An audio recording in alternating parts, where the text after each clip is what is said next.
જય માતાજી મિત્રો, કેમ છો? મજામાં ને? તો આજે આપણે આવી ગયા હતા સવારમાં નાસ્તો કરવા માટે. પછી આપણે પહોંચી ગયા હતા કોલેજ અને નીકળી ગયા ક્લાસ તરફ જવા માટે. પાછા આજ ડોગેશભાઈ મળી ગયા, પણ આજ તો કે ભણવું નથી, પાછા વળી ગયા.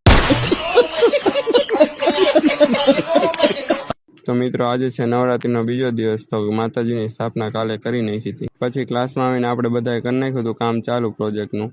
અને આ બ્રિજેશભાઈ જો કટિંગ કરતા હતા. આજ તો આખો ક્લાસ ભરેલો હતો, બધા સિનિયર હતા, ઘણા બધા પ્રોજેક્ટ ચાલુ હતા, બધાને અલગ અલગ. તો આપણે બીજા પ્રોજેક્ટનું કામ ચાલુ કરી દીધું હતું. જો આ થર્મોકોલ કાપવાનું કામ હતું અત્યારે. તો પછી હું નીકળી ગયો બાઇક લઈને કપડાં લેવા માટે, કારણ કે નવરાત્રીમાં કુર્તો પહેર્યો હતો તો ધોવા નાખ્યો હતો. તો આપણે આવી ગયા હતા કુર્તો લઈને પાછા કોલેજે. પછી જો ઈદભાઈએ રસ્તો બનાવવાનું ચાલુ કરી દીધું હતું. તો ફાઇનલી આ રસ્તાનો લુક છે આવો. કેવો લાગે છે કમેન્ટ કરી દો તો જરા. પછી મેં એક ટાસ્ક આપ્યો હતો, તો આપણે ઈયળ પકડવાની હતી. જો મિત્રો, ઈયળું પકડીને લાયા બધા. કામમાં ને કામમાં 3 વાગી ગયા. તો પછી લાગી હતી ભૂખ, તો આપણે ખાઈ લીધું. તો ખાઈને નીકળી ગયા હતા હોસ્ટેલ જવા માટે બસમાં બેસીને. હોસ્ટેલ આવીને સુઈ ગયા હતા અને પછી રાત્રે ઉઠીને ખાઈ લીધું. તો આજના વ્લોગમાં આટલું જ. મળીએ નેક્સ્ટ વ્લોગમાં.